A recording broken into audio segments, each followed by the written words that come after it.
when you start to walk, so I'll just blabber on for a second. Hello and welcome to round 3 of the Littlewoods Ireland National Camogie League. We're here in the Gaelic Grounds on a fantastic evening for a round 3 clash between near rivals Limerick and Clare. This is Clare's third match in the competition, while it's Limerick's second, as they had a bye in the second round.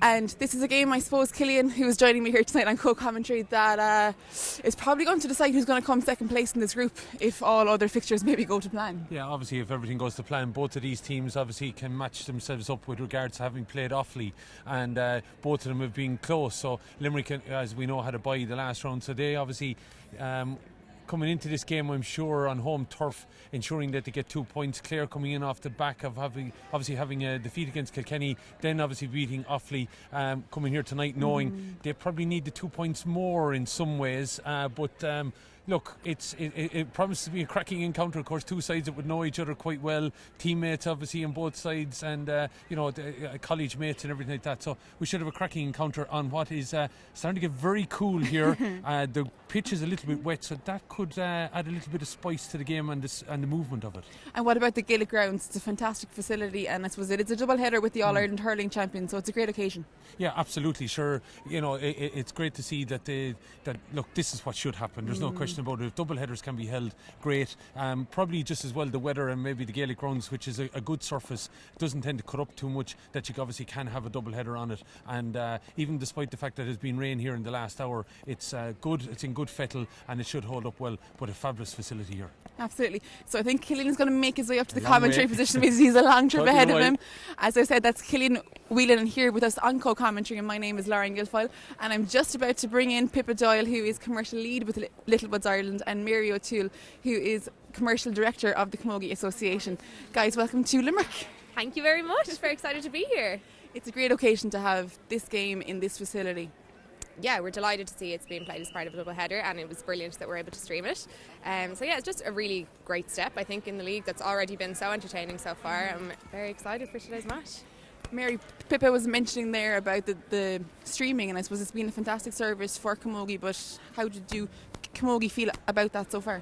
We're absolutely delighted every week now with Littlewoods getting matches streamed, reaching places outside of Ireland. We've got viewers that are logging in and tuning in from abroad, which is absolutely fantastic. So we are really, really thrilled with what Littlewoods are putting behind Camogie. Can't ask for more. It's brilliant. From the outset, we were looking for 100,000 views. We've surpassed the halfway mark at this point. It's fantastic. I know, we're at 52,000, so everyone tune in. Keep tuning in. It's just brilliant to see. I mean, after 2 weeks at 52,000 has totally surpassed our expectations at this stage. So, look, I mean, there's fantastic sport on today all around the country, but this is definitely worth a view, and it's just, we hope it just keeps going, and yeah, hopefully we'll knock that number out of the park, fingers crossed. Double headers is always a nice, I suppose, event for these girls, getting to play in front of big crowds and nice stadiums. Is it something that the Camogie Association is trying to push more of? Yeah, it's great today having a double header and the grounds, the Gaelic Grounds, which is fantastic to have this match on today, and we believe this is going to be a really competitive match between two top counties. Yeah. Perfect. Well, thank you very much for joining me, and I hope you enjoy the occasion. Thank you. Perfect. I will pass it back up to Killian Whelan, who is in our commentary position in just a moment. But just to reiterate that it is Limerick and Clare here in this third round clash. It's the first game of Group 1 that we are covering today, and I'm going to pass it back up to Killian. Thanks indeed, Lauren. Yeah, just looking at both teams here, there's a nice little bit of sunshine now coming in from the Ennis Road end here of the Gaelic Grounds, as you can see in our white span picture here. Both teams out on the field. Limerick down to our left at the Ennis Road, and Clare just across from us here at the city end of the ground. And just looking at Limerick now going through their final stages here. Of course, we get this game underway at 4:30, and of course it is a clash of two sides that know each other quite. 2 o'clock, it's Dublin against Offaly. That's the other Group 1 encounter, and Offaly really needing something out of that. Dublin probably chasing points in it as well. And in Group 2, it's Cork, Waterford and Galway and Wexford. Those games getting underway at 2 o'clock tomorrow. But it is the Littlewoods Ireland Camogie Leagues Division 1 Group 1 encounter between Limerick and Clare. It's from the Gaelic Grounds in Limerick. Of course, a historic double header, in that, of course, coming up at 7 o'clock this evening is the clash between the All-Ireland champions Limerick and their near neighbours at Tipperary. But we're all concerned about the camogie players of Limerick and Clare. And don't forget, if you're watching on Facebook or on YouTube, don't forget to include a comment, let us know where you're from, and include the hashtag style of play. Of course, we are here as part of Littlewoods Ireland, shining a light on the camogie players of Ireland. And through the last number of weeks, of course, we are streaming games. This is our third one. 3 weeks in a row now we're out in action after 2 occasions with the rag. We're now here in the Gaelic Grounds in Limerick. And of course, I'm sure you picked up during the week on highlighting some of the players. You got to see the blog and the interview with Niamh Rockett from Waterford, cracking player, a player who was told her career was over in her teens, and look at her now, she's the youngest captain ever of Waterford Camogie. So you can catch all that, of course, on Littlewood's social channels. Lauren is back up with me. We made it up. I went for the run this morning. I'm sure you were active as well at Board as well to get up here. Yeah, I think we needed a bit of warm up ourselves to get up that big long trek, but we're here now, and isn't that all that matters? That's all that matters, yeah. Just looking, Lauren, we're 8 minutes away from throwing Limerick going through a fairly rigorous warm up here. Yeah, fairly hectic. I suppose they haven't had the advantage of having the game last weekend, so they probably need to make sure that they are at match intensity. Clare coming off the back of a real competitive game against Offaly last weekend, so they're just trying to get the eye and get the touch in. It's really, really cold. You don't want to be hanging around too long here not moving, because you'll definitely feel the effects of it. Yeah, there's no doubt about it. I was just saying, down at ground level you could even nearly feel a bit of coldness in the ground coming up through my shoes anyway, so that will even show you maybe the ground temperature is going to have I'd say a little bit of an impact. We might see, even as the night kind of pulls in, a little bit of frost might start to form on the pitch. That could have as I said, an effect on the play here. Absolutely, like the ground is hard. I was at a match this morning and the ground never thawed out, and it did have a real impact in the game. Balls that would normally bounce, or maybe in the last couple of weeks when the ground was soft, it might even stick, but it's just it's bouncing in weird directions because the surface is so hard. And obviously you have to look from a player welfare point of view as well. Any bit of a fall or a tumble might result in a graze or a cut in the knee, and then as well, if you're getting a hurley to a knee or something like that, it's going to be much more displeasurable tonight. I'd imagine physios might be busy tonight, I'd say. I have my physio hat on me at all times. You might be needed tonight with how things are going here. But we see, just let's have a quick talk about Clare then. Obviously you'll know them well. We're looking at we're waiting on confirmation of changes, but from the team that was announced, we're looking at 2 new faces in as such from the game against Offaly. Sarah Loughnane starting a goal and Ciara Doyle coming into the backs as well. They obviously coming in here on the back, as I said, of losing to Kilkenny, but then buoyed by that win over Offaly. Yeah, they've had maybe 2 fairly strong performances. Obviously we didn't get the chance to see those 2 performances, but from what I've read into and what I've been told, that they were quite dogged, quite close, and I suppose maybe like at this part of the league it is about trying to blood out new players. Like we have a group stage in the championship as well. You're not going to get very far with just 15 girls. Interesting that we do have a change in goals. Like there has only been maybe 2 goals I think conceded by Clare in the last 2 games. Clare haven't actually scored a goal. So if anything, there maybe could or possibly have been a change in the attack, but that they've gone with a change in defence. So I'm interested to see how Sarah Loughnane of 6 Mile Bridge gets on. Yeah, so Sarah of course is in here, and Lauren Solon and Michelle Caulfield, they take a place on the bench. Also, a word about Chloe Murray. She's down at number 30. Obviously somebody that's 11 year in her senior campaign, and throwing in her lot with Clare again this year. And 11 years as a senior camogie player, it makes her sound old. She's 25. Yeah. So just for anyone listening out there, she played actually when she was 14 years of age, so she's a seasoned campaigner. She's from the great 6 Mile Bridge, and with the name like Maury, she wasn't going to have the easiest of upbringing from a hurling point of view. Anyway, she would have been tackled out the backyard with her cousins and her brothers, but yeah, she's a fantastic player. She has been carrying an injury the last couple of weeks and we haven't seen her in any game so far. She is an all-star. She won that back in 2013, so it's vitally important that they get her right and get her back in. Obviously again, my physio hat is on. You don't want to get her back in too early because you might lose out on her later in the campaign and maybe on towards the championship. We're not sure exactly what the injury is. We might get to speak to her or Ger O'Connell, the manager, later to find out. But herself and Maura McGrath as well as another girl full back, who isn't even named in the panel today, but again I have it that she is injured and she's another all-star. Used to play her camogie across the road here in Piershig. But there are two girls that this Clare team absolutely need to have. Their captain from last year, Orla Duggan, isn't here today either. She's been travelling, so that's three girls, you could say. Yeah. And three girls out of two are all-stars, one's an all-star nominee, so you just need those kind of girls in your team. Yeah, and unfortunately, as I said, three away, taking on various personal exploits, I would imagine. Just look quickly in the forwards, where are we likely, do you think, to see a little bit of damage being done? Well, definitely with Susan Fahy there at wing forward, number 12. She's a really, really strong physical player, and I think that's probably a characteristic of this team. If you look down through the Clare spine, they're all real physical girls. Susan Fahy was unlucky the last day to not grab a goal. Emer Kelly was the girl that came on came off against Offaly and had to be brought back in when they lost that lead. So there's a number of girls there, and I think as well when you look back to the wing back line, the likes of Aoife Keane is well able to take her score, be it that she is wearing number 5. So there's an awful lot of options there.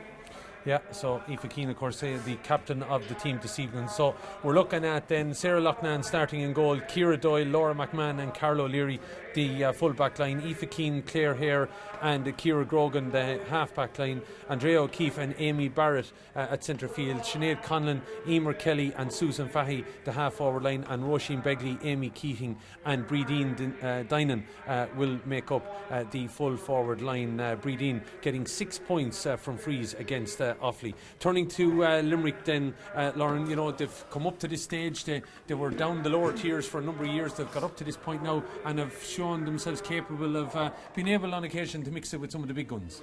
Yeah, like maybe the last 2 to 3 years, probably the 2017 season is probably one of their best.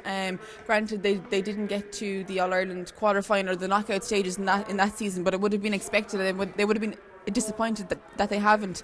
But in the last few years, they've definitely made their way up into the top 6, nearly into the top 4 at certain times. And I think now the moral victories are over. If they're not making the knockout stages, they are disappointed. They have some fantastic camogie players in their ranks, no more so than Niamh Mulcahy from Ahan. So yeah, they made the semi-final last year of the league against Cork, but they drew with Clare then in the championship last year. So these are two very well evenly matched teams, and it's always kind of a ding-dong battle, and it's very hard to call these kind of games. It could be Clare today, it could be Limerick in the championship, you never know. But there's never more than a couple of points between them. I can't imagine that there would be. And of course, one change to the Limerick team is that Niamh Mulcahy didn't start against Offaly, and she is listed to start today, and she replacing Laura Stack. Now we're waiting confirmation on all of those, but that was the team that was named. It will be Claire Keating in goal, Megan O'Mara, Muireann Creamer and Marianne Quaid making up the full back line. The half backs of Rebecca DeLee, Sarah Carey and Mairead Ryan. What a half back line that is in itself. Karen O'Leary and Roisin Ambrose, of course, who's the dual player and got the goal against Offaly. Deborah Murphy, Cueva Lyons and Cueva Costello from Adair. Cueva being the captain, and she scored 9 points against Offaly, including 7 frees. Then you have Dervla Egan, Sophie O'Callaghan and Niamh Mulcahy coming in today. Mulcahy obviously a big addition. Oh, she's absolutely huge, and again carrying an injury for that first round clash against Offaly, but again that break probably did her the world of good, and she was able to get over that injury. She's a huge player. I know in recent times Declan Nash has kind of spoke about that there is more than Niamh Mulcahy on this team, but if you just look back over the last 2 years, she's been an absolute huge force for them. She's gotten this team over the line on many occasions. She has a huge amount of experience. Her sister Judith is also a very talented girl. She's out with an injury as well.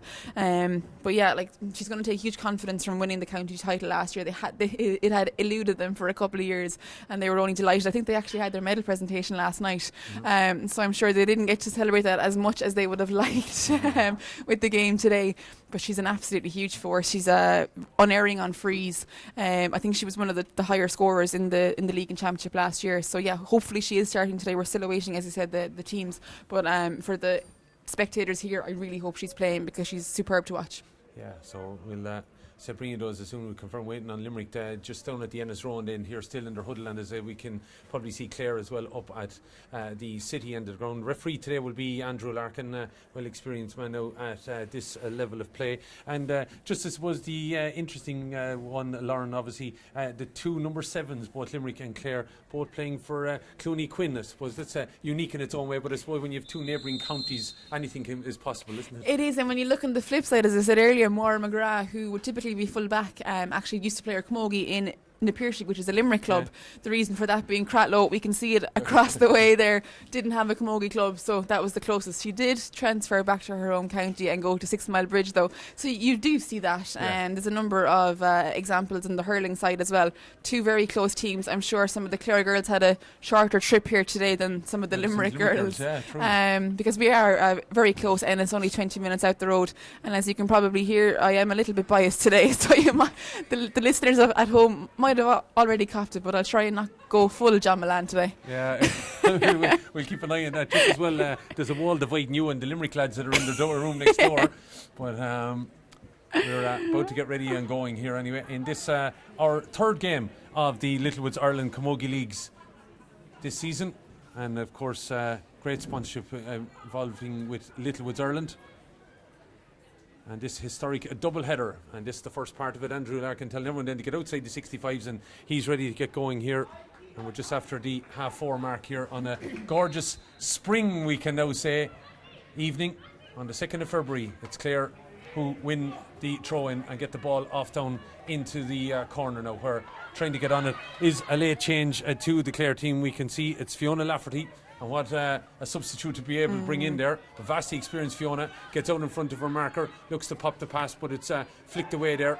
And trying to get down on it is Megan O'Mara. The ball breaks away from her and it's going backwards that little bit. And Limerick now just got to be careful. Lafferty's in there causing a little bit of harm, and she's been involved in the play in the opening seconds here. Ball looking to offload. There's going to be a shot coming in. I was trying to get a swing at a hurley there from Susan Fahy. It's very close to the line there. The umpire's involved as well. There's a lot of bodies in there, and eventually the ball is knocked out. The umpire says come out off a Limerick leg, and it's going to be a 65. So late change there on the Clare team. Fiona Lafferty, and already in the opening 60 seconds involved 3 times there.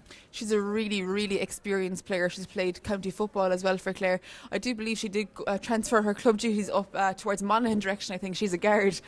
She's quite physical, as you can imagine, so that's a fantastic inclusion to have, and I think experience is really important in games like this. Yeah, so she's in on the field then, and we'll confirm the change in a moment, but the free going to be taken, or the 45 going to be taken by Amy Keating, and she puts that ball over the bar. Opening score for Clare here after a minute and a half. So we'll, as you said, have a look at this puck out now as it heads down the field, and it's broken away and picked up, and on the charge is Niamh Mulcahy. Mulcahy is down to start and is here and going to get the levelling score. She was into acres of space there. That's a cracking effort from Niamh Mulcahy. Gathered on the puck out, Lauren, and made a diagonal run about 60 yards and then popped it over the bar. Yeah, she's a fantastic player, and I'm sure that's the first of many points we'll have today. The Limerick girls unfortunately do have the sun directly into their eyes, so we'll see how they manage that. Yeah, that sun now just heading down on the Ennis Road end of the ground as the puck out comes from Sarah Loughnane, and it's been returned with a bit of purpose in here now towards Sophie O'Callaghan. The Dare player looking to step back on her right and then comes in on her left and could offload it, but she's still going. She's charging out through. Looks like she overplayed the ball, and she possibly should have offloaded it there to Dervla Egan. Yeah, absolutely. It's going to be a nice easy free throw to start off with, and we'll see now, does Mulcahy take up that mental? No, it's free out. I thought it was a free in.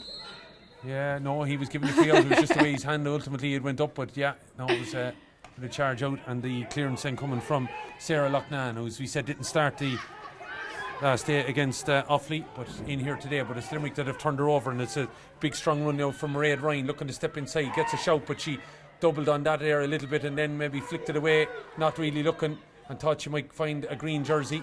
But the green jerseys have won it back through the captain, Kiva Costello. Then it's picked up, and on the charge here, Roisin Ambrose got the goal the last day against Offaly, settling inside, going to have a shot at the post. There is Deborah Murphy, and that's over the bar. And Limerick seem full of running here at the moment. Yeah, that was a very well worked score, and it went to the girl in the best position by far. She had no one on her. She had all the time in the world to strike it over.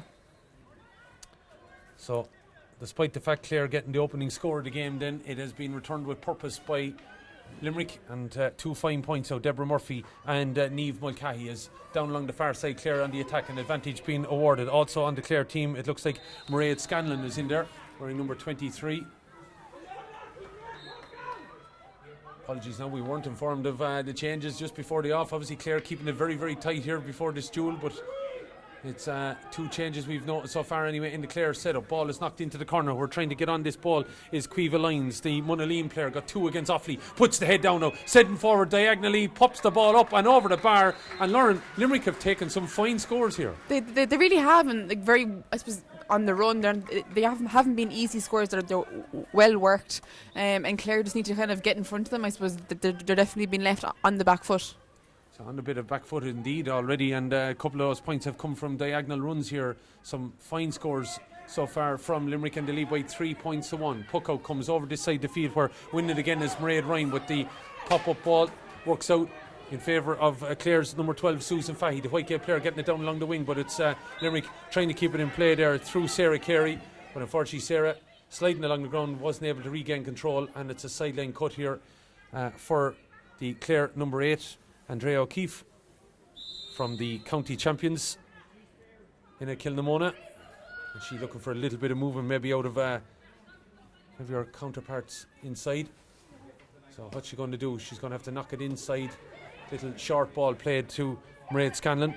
Mairead from Scariff looking to offload the ball out now towards Clare here. Clare diagonal ball in field and looking for a little bit of movement, but that's well played in there by Muireann Creamer, and she used her body very, very well to protect the ball and then got back and gives it to Mulcahy. Mulcahy cross field ball now, but it's gone over the head there of the wing forward, and it's going to be picked up by Clare and coming down along the Mackie stand side here. Going to be trying to be picked up by Susan Fahy, but she's been tracked all the way by Mairead Ryan, and eventually she's knocked out, and the linesman says there's going to be a sideline cut, and I'd imagine it's going to be a Limerick ball. And that was, I suppose, intelligent enough play by Mairead Ryan. Yeah, well, I think Susan Fahy will be disappointed with that. She did have maybe a little bit more in her to get to that, but maybe she thought it would be caught up in the grass before it did go over the line, and I suppose she just wanted to create a nice little run for herself in towards goal. But yeah, she'll be disappointed with that, I think. Just goes to show you though that maybe there is a little bit of ice still in the ground, and even what's fallen from the sky at this moment in time, that the ball is skating that little bit. It is, it's skidding a little bit, and it's going to take him a little bit of time to adjust to that, I think. So a sideline cut here to come from Mairead Ryan. Flick inside, and it got a little bit of a touch on there from Roisin Ambrose, and it's Mulcahy that's out, but she drops it. And imagine how the hands are going to be quite cold. Imagine on the hurling trying to bend down and get a sliotar as well, but Creamer does that very, very well. Out she comes, out to the gap, and that's a little bit harsh, I would have thought. I don't know now, I'm thinking, yeah, she definitely took at least 6 or 7 steps there. I think he was in the ball. Okay. So referee Andrew Larkin spotting, then he calls an overcarry by the fullback Muireann Creamer. I was giving her the benefit of the doubt maybe that she was under a little bit of pressure from a Clare player, but anyway, this is an opportunity for Clare to get back in this game. 3 points to 1 after getting the opening score, needing to get a score on the board again, and it's from their number 14. And that's put up and over the bar, that free. And 7 minutes gone just on the clock. And it is an opportunity now for Clare maybe to show Limerick that they are still very much alive in this game, and she's put that ball over the bar. So at 3 points to 2, still can go either way. Ball is sent back in there then by Scanlon, Mairead Scanlon, looking for maybe another player inside Lafferty, but the ball falls and breaks away from, in fact, Roisin Begley, but it's being picked up now. Coming charging forward was Emer Kelly, but the referee says that Kelly was fouled. He was allowing an advantage. He's calling it back for the free. As a chance out here for them to get level. So, very much tight in this game, encounter Lauren, and Clare seemingly now taking any chances that they're getting here.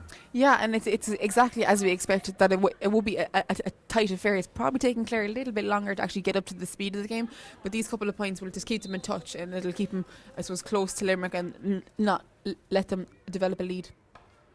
Ball goes up over the bar. Amy Keating then getting all the praise. She's taking the freeze here and puts that ball over the bar, and 8 minutes gone then. She's got the 3, Amy Keating, and it's 3 points apiece. Ball is over here, so Clare getting the opening score, then Limerick going 3 points to 1 in front, and now Clare getting back level at 3 points apiece with the freeze. Quick fire from Amy Keating. Mulcahy trying to get inside, and then she hits the deck. Referee is saying maybe he gave her enough opportunity there, but I don't know, was she falling and it just ended up in a tackle or a shoulder tackle as such? But, anyway, he's given the free to Clare, and it's going to be taken by Clare here from the county champions. And she's looking around now for an opportunity. Andrew Larkin, in fairness to him, did explain himself there to Mulcahy as the ball breaks inside, but it's looking to still get in there on that break. Maybe is Roisin Begley. Ball is still in there. It's a dangerous ball. Lafferty's in there as well. Ball has been lost by the Limerick goalkeeper, and there's still a bit of a charge going on. Anybody could get in on that ball. Susan Fahy is in there as well. Claire Keating back covering her line, and it's gone out for another 45. And we've seen now, opening 9.5 minutes, there's been 2 balls have gone in around there, Lauren, and they've caused consternation in the Limerick defence. Yeah, there's definitely been a little bit of danger back there, and I suppose Limerick's first touch maybe back in that defence isn't holding up too well, but yeah, they're definitely under an awful lot of pressure, and 9 minutes in, are they going to be able to keep, I suppose, guard on that goal for the entire clash? We'll have to see. Yeah, we'll have to see indeed. So Amy Keating then on the ball striking duties. It was Breedeen Dinan in the game against Offaly, but Breedeen hasn't made the selection here today, and it's Amy Keating then it's going to take this and sends this ball into the city end of the ground, up and over the bar, and Clare are back in front here. Took it in the lead in the first minute, and after 10 lead 4-3, Lauren. Yeah, and again, interesting, there's an awful lot of movement in this Limerick attack. Every puck out that's been driven out, the Limerick girls are dispersing, and I suppose it's creating a bit of confusion for the Clare defence. Yeah, so ball breaking over on the far side. Looks like the referee's going to make his time there making that decision, but he has made the call. Oh, Clare making 2 late changes that I said we weren't let know just before the off, but in is Mairead Scanlon and in is number 25 Fiona Lafferty. 4 points to 3 then. Clare leading this all Munster and local derby in the Littlewoods Ireland Camogie Leagues Division 1 Group 1 encounter. Limerick having a win the first day against Offaly, and probably feeling to get back into the competition. Could do with a win here. As such, Clare probably needing to ensure after loss to Kilkenny that they keep the points on the board as well in an effort to push for a semi-final place. But it's Limerick over on the far side of the field, and lovely ball across, but it wasn't held on to there by Karen O'Leary, and eventually though she breaks the tackle and she's still going, has an opportunity maybe to offload it to Sophie O'Callaghan, decides to settle and come back on her right, put it over the bar. She made it all of her own there, Karen O'Leary. Well, she had to, because Limerick have brought everyone right back out to the middle third, and I know it's probably the most overused phrase in Gaelic games, but she had no other option. She either had to score or she had to come back out, so I suppose she took the one she felt most comfortable with. Pulled the handbrake well though, and able to settle on that ball and put it over the bar. 4 points apiece. Right entertaining encounter then. Hopefully you're enjoying it. If you're watching on Facebook especially, make sure you comment underneath the pictures with your name, where you're from, and style of play would help as well if you want to give a shout out. Is Limerick on the attack here? Opportunity, dangerous ball. Mulcahy laid it off, and it's going to be shot. Oh, she was thinking of that top corner, I think, was Caoimhe Costello, but she's pulled it to the right and wide, but the referee says he's pulling it back for an advantage. Maybe she knew that, Caoimhe Costello, and just decided to have a shot at it. Yeah, absolutely, she might as well have. And again, there wasn't too many other options inside. She did take a hit as she was hitting that ball. So yeah, maybe she had heard the ref alert her to the advantage, so she said, why not? The only thing I noticed though, Lauren, from a Limerick point of view, is they seem to be finding the hole or their pocket in the Clare defence easier maybe than at the other end. Yes, I think they're probably reading the game that little bit more, as they have retreated out, but they're still able to find the path as it presents itself. So here we are now, Niamh Mulcahy. You'll probably know how cold it is. You can actually see the breath of Niamh Mulcahy as she's bending down to this and putting this ball up and over the bar. Limerick retake the lead, 5 points to 4 then. Cracking encounter, 13 minutes gone. It's been end-to-end stuff then. So, as I said, coming down in the sunshine, it was about 5 or 6 degrees, nice day. There was a bit of rain here though about an hour before the game, and that has really added to the bit of zip on the surface, I'd imagine. And it's now starting to get very, very cold. Some girls wearing the long sleeve or whatever, others obviously made of hardier stuff. I think some find it maybe in some ways it restricts them a little bit, so they probably don't elect not to wear it. Probably easier. Yeah, a little bit. And I know, like, from my own experience, back when I broke my collarbone, I was only delighted to have it on because I kept the 2 pieces of my collarbone together. Probably far too, yeah. So I was only delighted to have it on back in those days. So that sideline cut now coming from Limerick, and it was played inside by Caoimhe Costello. It's picked up eventually by Karen O'Leary. O'Leary looking to play it across field now, looking to set Niamh Mulcahy on the way. The Adair player has loads of time, and she's back up there as well from Rebecca DeLee. Looks to step into Mulcahy. She's cruising across the top of the ground. Niamh Mulcahy sends it towards the post and over the bar. Style of play, eat her heart out. Cracking effort. Yeah, she just does it year in, year out. She's an absolutely fantastic player. So I'm only delighted that she's back in action with Limerick.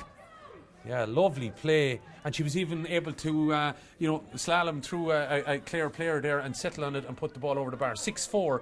So it's basically Limerick putting it back up to Clare here again now. Clare haven't come back and taken the lead. Limerick now back in front, 6 points to 4. Ball down into the far corner. We're trying to pick it up as Roisin Bigley looking to get away. Looks like she's been held back there illegally. She's going to have the shot off, but the referee's allowing an advantage. And again, maybe she felt a shot to not and see what happens with the advantage being awarded. Definitely. And she's obviously a player, Lauren. You would see Roisin Bigley, if she gets inside, she could cause damage. Exactly, and I know we covered the Junior All Ireland a couple of weeks ago back in up in Navan. Megan Tyne is a very similar player, low centre of gravity, which I'm not sure she might be too happy with me saying, but I think it's to her advantage when you get the ball in hand, stay down low. It's very hard to dispossess, and obviously you can get the shot in. With very little contact, I suppose, and chance here now for Amy Keating. Put this ball up and over the bar, and that she has. It makes it 6 points to 5, quarter of an hour gone.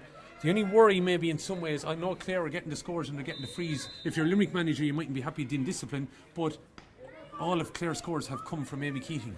Yeah, they definitely need to get some sort of score on the board from play, just to even boost the confidence of the Clare girls. I suppose that they look at the scoreboard and they'll say, well, we're only down a point, but it definitely is important that they do start popping some over from play. Lovely take there by Marion Quaid, the Bruff player, sending it forward to her wing half back, Mairead Ryan. Ryan sending it down along the wing here now, looking for a little bit of movement maybe. Who's coming forward? It could be the two Cuevas, Lyons and Costello are in there. Ball breaks off down. It's going to be picked up by the Clare captain, Aoife Keane. She sends it to the far side of the field where the other number 5 is in a chase there. Rebecca DeLee looking to keep this ball away now from the attentions of Mairead Scanlon. Scanlon though knocks that ball out, and it's going to be a sideline over on the far side to Limerick.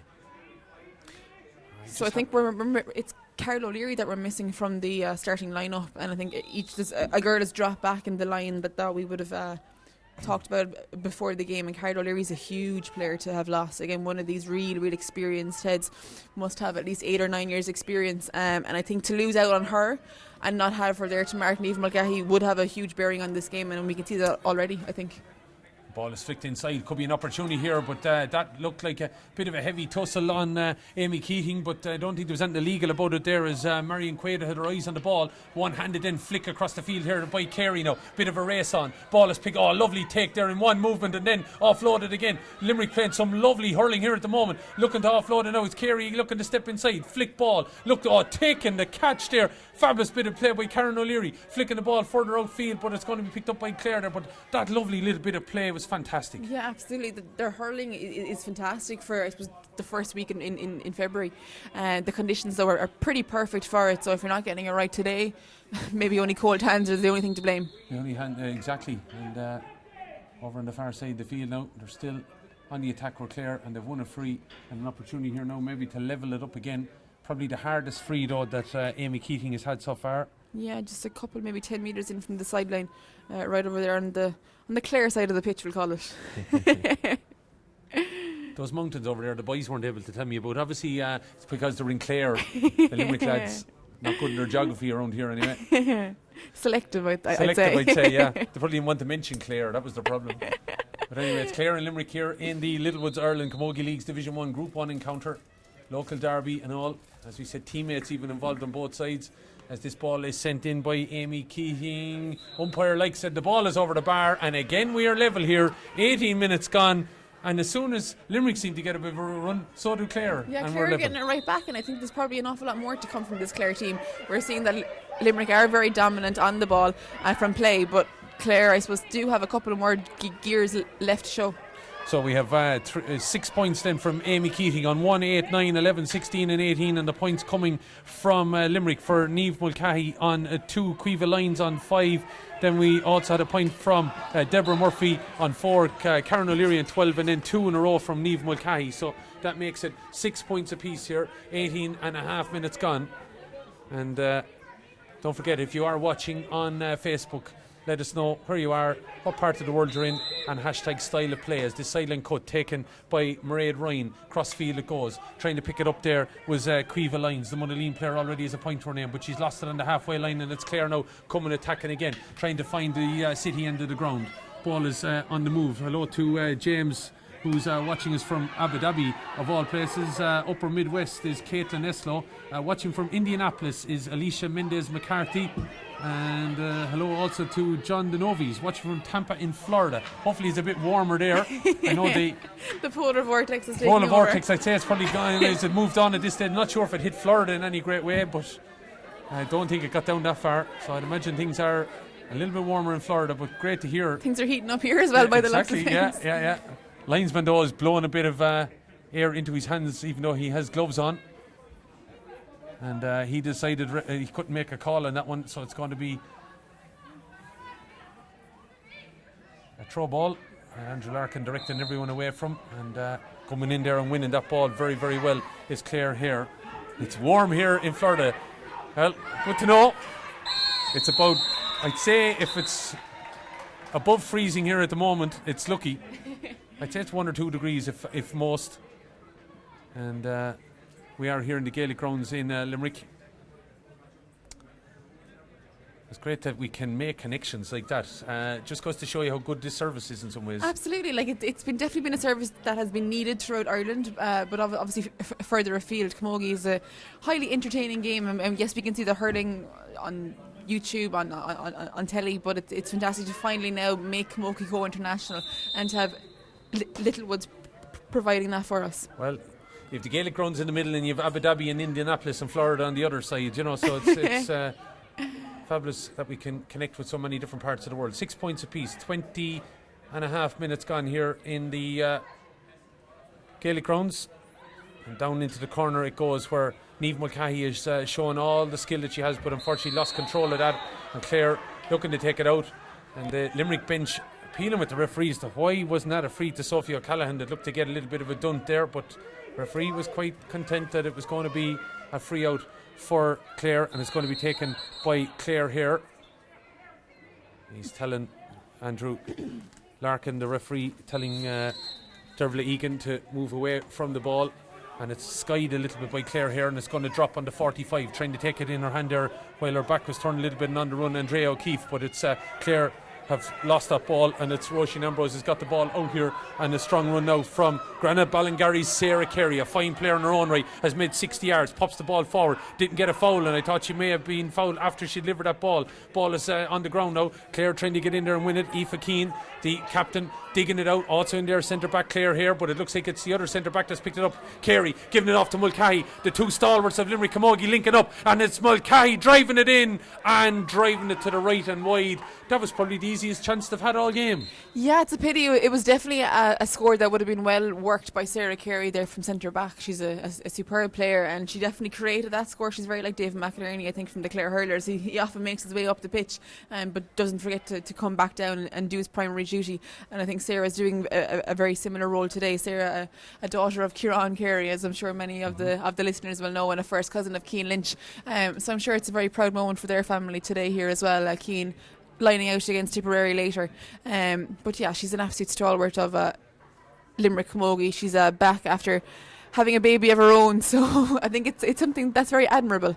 We probably spoke about it in previous games, but to be able to come back and to have the little one on the sideline watching, and I think it definitely reiterates the Can See Can't Be campaign of the 2020 initiative. So yeah, fantastic to see her back and to see her playing so well. Well, it's great to think that women can, one time maybe going away, having a baby, maybe spelt the end for some people of their career. They might have just put it on hold, but I'm sure family support and everything like that Sarah Carey is able to come back and resume her inter-county career. Absolutely.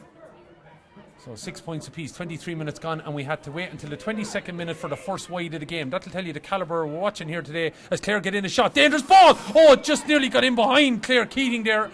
That came from distance. Ball is still there. Clare still attacking here. Opportunity maybe you're crewing, but trying to dig it out. Lafferty's in on 1-on-1, but that's well spun out there by Clare Keating, and is able to deliver it out here to the wing. and it looked like Fiona Lafferty was in there on goal, but Clare Keating, fairness, kept right in the ball, spun out with a tackle and was able to clear. Yeah, that Limerick defence is definitely, they've been quite busy. I know we haven't seen too many scores from play or any at all from the Clare attack.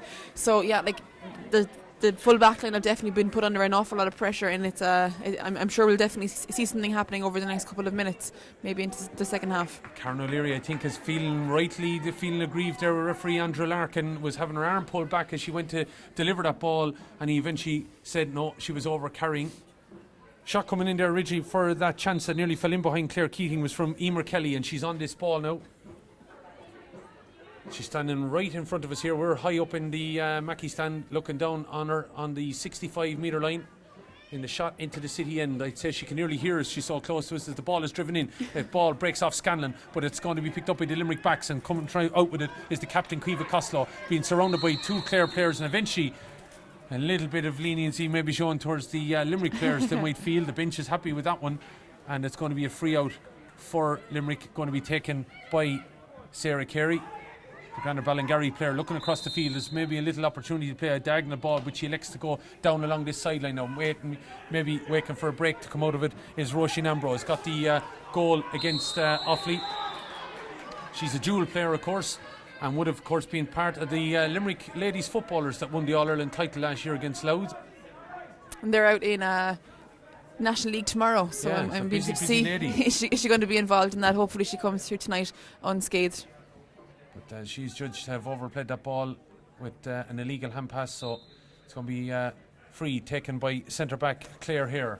Clare driving this ball in, dangerous ball now, looking for maybe a break. Lafferty might be able to pick up on inside, or maybe Amy Keating, but the ball breaks and it's still there, going to be picked up by Susan Fahy. Fahy though loses it. Ball is, I would imagine, a bit like hot potato out there, but in this cold, trying to hold on to it. Ball is driven Super in. score. Oh, that is some score. That is a cracking effort from practically with her back to goal by Fiona Lafferty. Yeah, back to goal and all her weight on the back leg. That was a super score, and that's the first from play, I believe. That's Clare's first from play, yeah, after 26 minutes, and they lead by 7 points to 6. Timely enough maybe to go in front with a fine score from play. Limerick now looking to spread it wide. Ball into the corner where they were looking maybe to search out Dervla Egan, but it's got away from them, but it's been returned there. A little bit of purpose on it by Caoimhe Lyons. She was looking for a little bit of movement maybe of Caoimhe Costello or Sophie O'Callaghan, but the ball has been turned over. Clare now looking to build on a fact that, of course, at one stage they were 6-4 down. They now lead 7-6, but overplaying of the ball there. And that has happened on a couple of occasions, and this time Mairead Scanlon is blown up for it. It's Clare leading 7 points to 6. Free going to be taken by Niamh Mulcahy. She has 3 points to her name, 1 from a free. It's a long way out, so I'd say she's going to be looking at some opportunity here to work this. Niamh Mulcahy, fair dead ball specialist though, dropping this ball in. It's a dangerous one. It's going to drop on the edge of the square. O'Callaghan went up with a big hand there to try and win it, but it's been cleared away by the Clare full-back Laura McMahon from Newmarket and Fergus, winning the race over to the far side where it's stopped up a little bit in the grass for her luckily, and she cuts inside then O'Callaghan and is able to pop the ball off. Going to be taken upfield, is it, by Aoife Keane. Keane though loses that ball. Opportunity to send it back with a bit of purpose now. Here's Mulcahy driving it across the goal and driving it to the left and wide. 2 wides for Limerick, both of them coming from Niamh Mulcahy. And it remains on the scoreboard 7-6. A brilliant piece of skill there from Laura McMahon too, was to take ownership of that ball, and I suppose she probably didn't care if it went out over the sideline over there, but she gathered possession and handed it off to Aoife Keane. Ball has come out here and it's broken off the foot of Deborah Murphy. Got a fine score after 4 minutes. Deborah looking to get in there, but the Clare backs look to have this covered, and trying to come out with it here is Andrea O'Keefe. Andrea coming up along the line now, looking to step inside, playing it down very tight now to the sideline here. Might work out for Clare, and lost there a little bit by Sarah Carey. She went to go down it, then the Clare player hits the deck, but nothing illegal, says the referee, and Sarah Carey flicks the ball across the line then to Rebecca DeLee. 2 fine stalwarts, as we know, of Limerick Camogie as well, looking to play. Caoimhe Lyons in on the far side, the Monaleen player trying to use her body. Oh, a lovely bit of soccer skill there to kick that ball on. Mulcahy's in a bit of space, has opportunity inside. Look at the 3 players lining up. Mulcahy though elects to go for the diagonal ball to Costello. Costello laying it off possibly. Oh, why didn't she? Oh, they'll be very, very disappointed about that. There was numbers. two girls gone inside, and it's really impressive, the running off the ball from the Limerick girls. As I said, it's the 2nd of February. They've clearly put in an awful lot of work tactically up until this point, so as they get fitter, as the fields get better, that's only going to improve. Limerick though have hit the last 3 wides, so that's maybe the only worry for them. And twice they should have maybe got a little bit more out of what they've got. As this ball, well played by Deborah Murphy, coming backwards there, winning that ball, and then gets a nasty little slap. And in the cold weather, that's obviously going to sting a little bit more. Yeah, it's going to definitely sting that little bit more. It's a pity that there has been so many stoppages in play, and obviously I know when there's an injury we have to, but there has been an awful lot of frees. It's been a little bit stop-start, and we haven't had a bit of a flow to the game. And again, as I said, if there's a foul, it's a foul. You have to halt the game. But that's a yellow card there for Sinead Conlon, so we'll just take note of that just to, as the rest of the game unfolds. But yeah, we're just nearly into the additional time here. Yeah, 2 minutes to be played of added time, and there's 45 seconds left of normal time. And Martina Michael Hayes is watching from Ennis, so you're not too far away. I see somebody up there as well. Mary Hurl is in Belfast. Hello to you, Mary. John Denovi is saying we're welcome to visit. Great, John. We might be over next week, so might be able to thaw ourselves out here.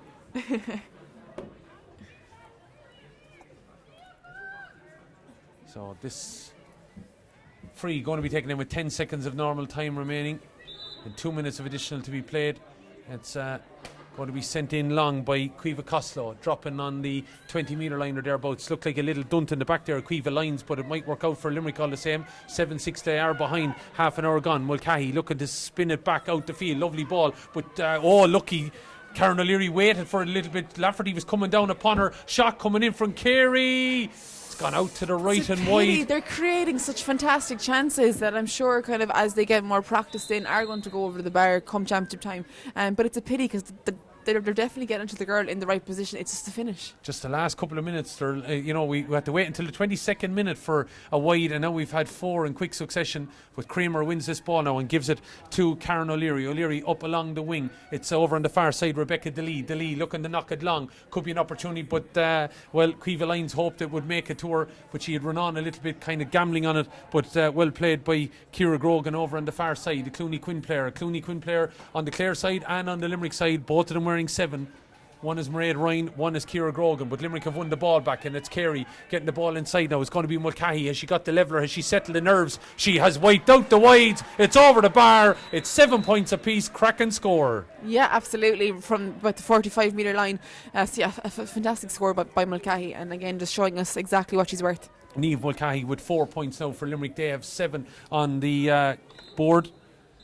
And referee decides that's it. He's calling it a little bit early. Of course, it is at least 2 minutes, so he can call it up in that time. 7 points apiece. Niamh Mulcahy just getting the leveller. And you'd have to say, Lauren, a cracking encounter here when you consider the first Saturday in spring. Yeah, absolutely. It's taken its time to heat up a little bit, and we had some maybe quieter patches of the game. But I think Clare, after coming into it fantastically in the last 15 minutes, maybe not getting the conversion on the scoreboard on the far end. But Limerick, again, they're creating just such fantastic chances, playing very good camogie. Just as we mentioned earlier, they're just not getting the finishes. And I think with the likes of Mulcahy, you could maybe excuse the fact that she hasn't had any competitive games under her belt up until now, so maybe just airing out the cobwebs a little bit. But it's definitely showing us what's going to be in store for the second half. Absolutely cracking encounter. Hopefully you are enjoying. We're going to take a small little bit of a pause here just to be able to get the breath back. We'll do a little bit of analysis. We'll also, I think, have a couple of guests as well during the half-time break. But here at half-time, it is a ding-dong battle. It has everything in it, and it has swung one way and then the other. But Niamh Mulcahy's 4th point of the afternoon so far has made it here at half-time. Limerick 7 points, Clare 7 points.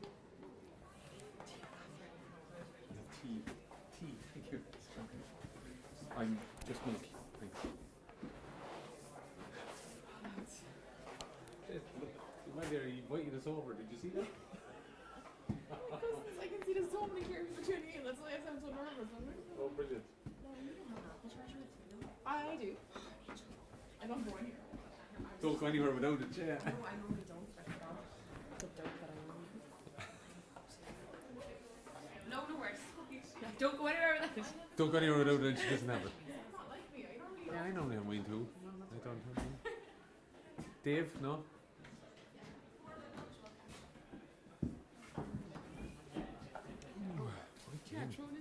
Right cam. Who's coming up for Well, I thought Pippa was going to have a word with you. Maybe Mary might. Oh, again? Yeah, just to talk about something else.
So welcome back to the Gaelic Grounds in Limerick.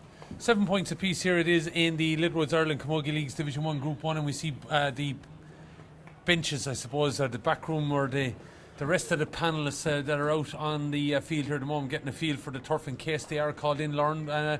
But I would imagine it's going to be hard to make any changes in either of those teams at the moment. It is. There's no one really standing out that's maybe playing below standard or whatever. And I suppose it's interesting to notice there we do have Chloe Morey and Maura McGrath. So as a Clare girl, I'm delighted to see those two out pucking around. Tells you that they are alive and well, just maybe not up to the standard of playing just yet. But yeah, we will see, do any changes come into play here. I don't think this game has gotten going just yet. There's probably an awful lot more in both teams. It's a very cold night. They're probably going to try and keep as warm as possible inside in those dressing rooms. So it is maybe an added task. So I suppose the backroom teams will have thought about that. The lights are on here as well, which is going to be a little bit of a change for the girls. I'm sure they're more than used to playing under lights in their respective training facilities, but yeah, we've definitely got an interesting second half. And for those maybe at home listening, this game is pretty important for both of these teams. Obviously Clare have already faced Kilkenny. They've lost that game. They've both beaten Offaly, which means that probably Offaly will find it quite difficult to qualify. Dublin are maybe sitting at home watching this thinking, don't forget about us. Yeah. So yeah, I think the loser of this will find it very, very difficult to get out into the knockout stages and to the semi-final, where they'll more than likely face Cork. But there's an awful lot more to be played before those semi-final pairings are obviously going to be set in stone. Yeah, so not a lot maybe still to play out, but this could tell an awful lot here with regards to this game. And obviously then tomorrow we'll sort out maybe the rest of it, because really, that Dublin Offaly game, that two teams on no points ultimately is probably deciding who's maybe going to skip away from relegation that little bit, do you think? Definitely. I think Offaly are probably under an awful lot more pressure tomorrow, given that Dublin have a bye, so they do have a game in hand playing that game tomorrow. But yeah, it's definitely last chance saloon for Offaly tomorrow, I think. Not forgetting that I think they still have to play Kilkenny, am I right in that? Which is no easy task. But yeah, Dublin have definitely got a point to prove. They did play Kilkenny in that second round match, and unfortunately Kilkenny they're going for 4 in a row. They're one of the strongest teams, if not the strongest team in the competition. So they still have an awful lot of camogie left to be played, and I think it is going to be between Dublin, Clare and Limerick. So as I said, this week and next weekend is probably going to give us much more of an inclination as to who's going to come out on top here. And obviously scoring difference is a huge thing in the league as well. Limerick are +2 and Clare are on -3, but again Limerick do have a game in hand, so there's an awful lot of calculations and stats that could come into play there. But I suppose we'll know an awful lot more in about 35 minutes time. Yeah, absolutely we will. Cork and Water, of course, Galway and Wexford, they're down to play in Group 2 tomorrow, and hopefully everything better, I suppose, in Wexford Camogie after obviously last weekend and not being able to line out and play. But of course we saw a cracking encounter with St. Martin's, and they're qualifying for the All-Ireland final, and of course that will be taking place on the 3rd of March, the Club All-Ireland, and they taking on, of course, the reigning All-Ireland champions. But 7 points apiece here. We focus on the inter-county game, and this is the Littlewoods Ireland Camogie Leagues Division 1 Group 1 encounter. And Lauren, just quickly, as we have Limerick on the field before Clare come out, we maybe alluded to at the start of the game, but a historic double header, and great to, obviously, that these girls get a chance to play. I know the crowds will probably still be only dribbling in towards the end of it, but a chance to get to play ahead of the men who are here tonight, of course, against Tipperary. It's huge. The Gaelic Grounds is the county grounds here, obviously, in the city. They don't get the chance to play in this facility too often. It's an absolutely fantastic facility. The pitch is second to none. The facilities there underneath the stand and to the sides of the stand as well, the dressing rooms are fantastic, and it's just like it. You kind of need that little bit of respect back from the different county boards for all the effort and all the work that you put in. I know Clare have had their difficulties in the last few years trying to get the same double headers in the county grounds in Ennis, but I think it's becoming more and more standard. I think we're probably not surprised to see it anymore, and I know we have a double header in Croke Park this evening with some ladies football as well before the Dublin and Galway footballers. So yeah, it's becoming just second nature. And I think one stat that really stood out to me was that the Cork ladies footballers hadn't actually ever played in Páirc Uí Chaoimh, and I was absolutely surprised by that, because they've been absolute kingpins over the last 10 to 15 years in the All-Ireland Football Championship, and to never get the chance to play in their county ground. And again, Páirc Uí Chaoimh is fantastic. It's an amazing facility, so it's great to see that they'll be out in action in a couple of weeks' time. But yeah, huge. I know obviously the crowd isn't massive here at the moment, but you probably are going to get a little bit more coming into the Gaelic Grounds when it is a double header with the All-Ireland champions Limerick. I know maybe 4:30 on a Saturday evening of a Six Nations clash isn't the best, but I suppose we can please everyone. I think I'm happy out to be here. I'm not sure about you, but the Aviva is very cold at this time of year. And yeah, England are entertaining enough as it is, but I think Clare and Limerick in camogie, and Limerick and Tipperary in hurling is two clashes that I think I'd give my left arm to see if I had the opportunity over a rugby match. Well, I wouldn't knock any sport, but glad to be. I'm a to true be here, Gael, especially. Yeah, no, you're a cute Gael. Yeah. Well, I would count myself as a Gael as well, but still wouldn't knock what's happening above in the Aviva Stadium. I think it was a great article written by Mick Foley in the Times, I think it was, during the week, where he was just trying to say, why can't we, I suppose, encompass all sports? We shouldn't just be one or we can obviously love our main sport, but that. I think there's no need for it to be in competition, especially at the elite level, because I know maybe down in grassroots you are fighting for different players, but when it gets to the elite level, we probably shouldn't be trying to fight, and we should get fixtures to maybe not clash, and maybe that they do complement one another, because to be fair, we all play different sports, we all have interest in different sports, so just try and make it easier on us, the spectator. Absolutely. But here we are anyway, with the floodlights on, as you can see on your picture. Don't be afraid to let us know where you are on Facebook, and we are also on YouTube as well, Littlewoods Ireland's pages. And don't forget to hashtag Style of Play if you'd like to give us your nomination for player of the game as well. We'll be coming to a conclusion with that later, I think. Absolutely, yeah. Let us know who you think might get it, and we're up and running for the second half with Limerick to attack the city end of the ground. Clare heading down towards home, I suppose, the Ennis Road end, and on a strong run here now is Emer Kelly. Kelly taking it down to Farrow. That's a lovely hook though by Mairead Ryan there. Ball has hit the deck, and trying to get in there and win it. A number of the Limerick backs over in the far corner, and but it looks like somehow Clare have come up with it. And there's a melee of players in there. Susan Fahy's in there, Amy Keating is in there, Emer Kelly's in there, and it's Clare that still have it, looking to pop the power. Somehow it's robbed though. Rebecca DeLee. Oh, she was like a pickpocket there. She just waited. The pass was coming off, and next thing out she swoops and delivers this ball down along the wing. But ball has been cut out by Clare, and it's going to be picked up by Amy Barrett. Barrett looking to step inside, flicking the ball on. Might have been down to wear number 9, but she's playing in the half-back position. Is stepping inside now. Is Scanlon. That's Mairead Scanlon. Wasn't down to start, but she could get a score. She's popped it over the bar.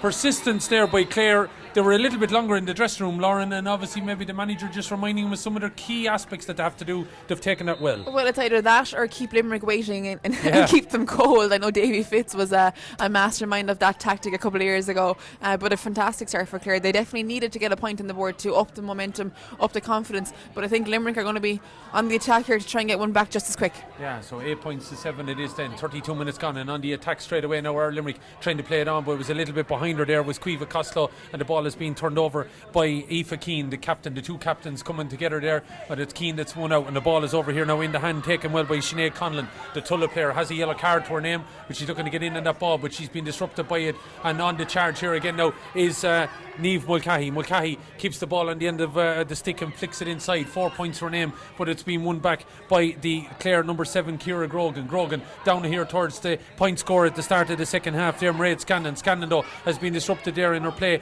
by Rebecca DeLee. DeLee coming forward now, stepping inside. Lovely hand pass in field, looking to give it off. Oh, Costello, no look pass. This would be some score, but no, not able to get it full on the stick there was Mulcahy, and it's trailed away all the way in to Sarah Loughnane. Lovely bit of style of play. The no look pass there by Costello. Yeah, and a fantastic pick from the goalie there, Loughnane, to find Aoife Keane for the clearance.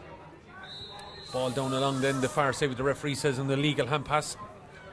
Thanks to Pippa and Mary for looking after us there with hot teas during the half-time break. It has been a welcome addition here. We are probably as high up in the Mackie stand as you can be.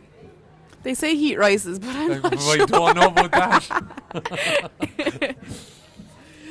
But it is a gorgeous clear evening here, and you can see a little bit of snow over on some part of the hills of Clare there. We're looking over there towards Clonlara and Killaloo. My Lussa off in the distance. You might give Dave and the boys a history lesson or a geography lesson actually after this. So, the guys in the background here bring us all the camera angles and everything. And that ball has gone up and over the bar there from Niamh Mulcahy, and she's continued where she left off in the first half. Had a couple of wides, settled back on it, got the leveler just before half time, and now she's leveled things up again here. Yeah, I don't think she's the type of girl that's going to be rocked too much by a couple of wides. Probably just a lack of match practice. Ball over to the far side, advantage being given, and the referee obviously saw a foul on the Clare player, and she's in a little bit of bother over on the far side, and physio and everything running out there now to a little bit of attention. Obviously got a little bit of a slap. Yeah, I think a bit of a slap probably as she tried to round her marker, and again in these cold conditions that's going to hurt 10 times more, unfortunately. Yeah, it looks like it's going to be a yellow card there for the Clare, or the Limerick player I should say. It looks like it's number 12 Kiva Costello has picked that up. Yeah, the captain has gone into the book. So 2 yellow cards. One for the Clare number 10 Sinead Conlon, and one for the Limerick number 12 Kiva Costello. So on the scoreboard, 8 points apiece, 34 minutes gone, and this could go either way at this moment in time. Limerick, of course, in round 1 defeated Offaly 112-13, whereas Clare lost out to Kilkenny 19-7. Then Limerick had a bye in the last round, whereas Clare beat Offaly by 10 points to 1-5. So coming in here on the back, both of them with 2 points. And I suppose after this weekend we have a gap next weekend, so again another chance for Little Niggles to be cleared up, maybe to have a little bit more time to speak about tactics, these kind of things. Yeah, surely, no doubt about that. And obviously some college competitions to be played out as well, of course, Lauren. It's going to be still a busy few weeks for these girls. Yeah, absolutely. There's a huge amount of Clare girls especially playing Ashburn with UL. UL an absolute force in the Ashburn competition over the past couple of years. Ball is a lovely bit of play there by Quiva Lyons, used her body well to shelter the ball and keep it in her possession, and then took it in field, was fouled, and a chance for maybe Limerick to go back in front here. Yeah, absolutely. It probably not the hardest free, but it would be great for Limerick to get this one.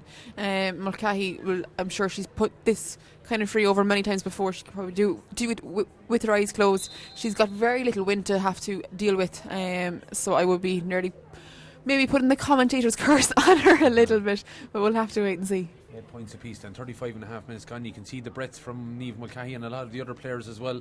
It shows you how cool it is getting here at the Gaelic Grounds as she puts that ball over the bar. What a ball striker is Niamh Mulcahy. Yeah, she's a beautiful strike of the ball. She strikes right through. She's full of confidence. She's got a great, I suppose, strong stance over the ball. She knows exactly where the ball is going to end up. I suppose it's the days where there is a wind, or maybe towards the end of a game when she is fatigued, that the things don't go her way.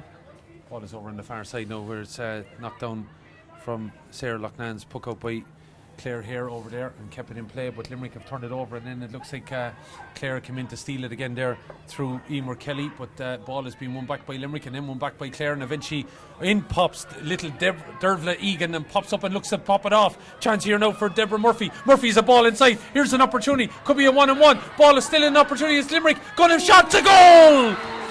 Sophie O'Callaghan standing in space, left all alone, stepped inside, 1-on-1, booted the ball to the back of the net, and that can make a difference. Make an absolute difference, and if she hadn't gone for her own score, she did have Sophie O'Callaghan waiting alongside her as well to finish the job off. But yeah, interesting to see now how Clare respond. Ball put to the back of the net then, so O'Callaghan's goal, kick goal then. Lovely bit of play, but you'd have to credit little Dervla Egan, Lauren, getting in there out of a bit of a melee and bringing that ball forward. Yeah, absolute confidence going through the defence there, and we've seen them do that. They just haven't gotten the finish in the first half, but they got the finish there. Yeah, one now they've kicked in fairly quick succession now as the break out from the back now, and Limerick just playing a little bit of swagger now on the move. Creona O'Reilly, she's watching the rugby on the telly and watching the camogie on the phone. Fair play to you. Who say women can multitask, huh? Anyway, ball I think is on the other way around. Surely, yeah.